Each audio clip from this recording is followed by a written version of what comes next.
What's good, guys? Hope you're having an awesome day. I am Deanna Grant, and I'm bringing you 10 unique Christmas traditions from around the world. If this sort of educational thing is just your cup of tea, please hit that subscribe button and the notification bell so you'll be notified every time we post new videos. We will include a lot more educational videos in the weeks to come, along with family vlogs and challenges. I hope that you'll enjoy this and join my family and I for more videos much like this. Hope you have the best holiday season. In the description box below, I'll be leaving the links to where I found my information.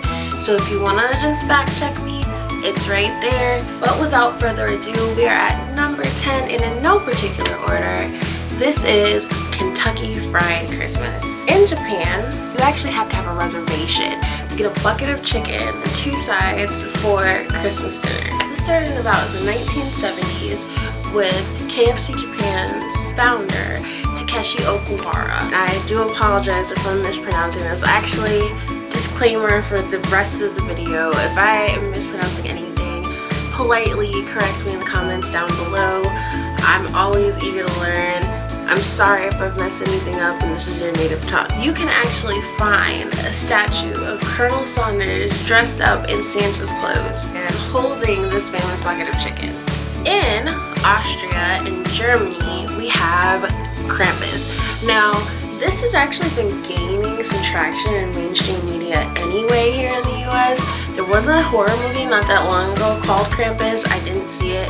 If you've seen it, tell me what you think. December 5th is called Krampus Night, and what happens is people will dress up like the Christmas demon and walk around scaring children. Now, this one is one I wouldn't mind getting in on, but I also just enjoy scaring people, so. Alright, we're back here on to number 8, which is Catalonia, the Christmas pooping log. So, in Catalonia, there is this thing called cagatillo. Again, if I'm mispronouncing that, sorry. Every year, for 2 weeks prior to Christmas, families will actually get together and decorate this log. They'll fill it up with little treats like nuts and fruits and candies and just little sweet things. On Christmas to Christmas Eve, they'll actually gather around this log and beat it and sing a little song that roughly translates to, "If you don't crap well, I'm gonna beat you with a stick." Very interesting. And it's funny because it's not just the pooping log, but they actually have ceramic figurines of people pooping. I think it's kind of funny, but that's just me. So next we have number 7, Greenland. 2 dishes that are eaten in Greenland around Christmas time are mattak. Mattak is actually whale skin and a little bit of blubber. And kiviak, which is actually a dish that is made by stuffing a bunch of these Arctic birds called auks, A-U-K-S, into the skin of the seal and then burying it in the ground. Then at Christmas time, it's removed from the ground and you eat its decaying flesh. This is one of those traditions that, if ever invited to try it, I would have to politely decline. But to each their own. I'm sure coming from a Caribbean family, some of the things that we would eat would not make sense to a lot of people, like oxtails. I digress. Curry goat. If you're Caribbean, let me know down in the comments. Number 6, Czech Republic. Find a husband. So, in the Czech Republic, unmarried women will go outside and throw a shoe towards their front door. If the shoe faces the door, then that woman will be married within the year. If the shoe does not, they'll go unmarried for another year. So there wasn't a whole lot of information I could find on this tradition, like where it actually began. This is one of those mysteries that seems lost in time, but honestly, if you would have told me this at 21, I might have tried it. Coincidentally, that's also the year I met this guy. Number 5. In Caracas, Venezuela, people will actually skate to mass on Christmas Eve. This sounds like so much fun. I love to skate. I absolutely adore it. So I would give this a go. This has become such a big tradition that they will actually close the streets off until 8 a.m. on Christmas Eve so people can get to church safely, which is really, really sweet. All right, number 4. South Africa.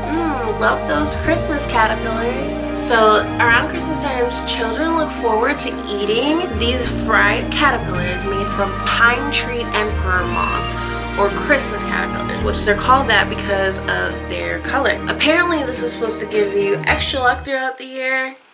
Another one of those that'll have to decline. To each their own. I think that it doesn't hurt to add a little extra luck in the coming year. And I heard that they're full of protein as well, so you know, it's a thought. Number 3, Befana the Christmas Witch. So in Italy, January 6th is known as the Feast of the Epiphany. So January 5th is the eve of the feast, and it is said that Befana comes on that night, and to all the good little children, she'll bring little treats, but to all the bad little children, she'll bring coal, garlic, or onions. I don't know about y'all, but that just sounds like a good Saturday night in the middle of summer. That sounds like putting chicken fajitas on the grill, onion, garlic, a little coal. Okay, I'm done. I'm sorry. Sorry, guys. And those things aren't cheap. You know what I'm saying? They're just not cheap. Okay, she makes her entrance much like Santa does by popping down the chimney, and she's said to look like an old, haggard old woman, which is just kind of a rude thing to say, but I'm just reading the description here. Covered in soot. So, she's like the female version of Santa who comes a little bit after Santa, but in that same sort of time frame, right? Number 2, hide the broom. Alright, in Norway, people will actually hide their cleaning supplies to keep bad spirits or witches from finding them and using them for their debauchery, because Christmas Eve is said to be the night where the veil is thinner and these malevolent sort of spirits will come through and just cause all kind of chaos. Hide your broom. Hide your mom. Alright, and we are down to number 1. So this is a tradition that's very common here. Well, I don't even know that it's that common here in the US anymore. I think people have just come to the consensus that there's no way to make a decent fruitcake, and they've stopped doing this. But since the early 1950s, I do believe people have been giving these cakes of dried fruit to friends and family to celebrate Christmas. I'm glad we switched to cookies. Okay, that's all I'm saying. I prefer a Christmas cookie. I'm not big on fruitcake, but Merry Christmas either way. Anyway, that is the end of the video, guys. I do hope that you enjoyed it. Please comment down below and let me know whether or not you did. And I hope that you all have a Merry Christmas, a Happy Holiday, whatever it is you celebrate. I hope it's the best ever. And thank you for joining us. See you in the next one.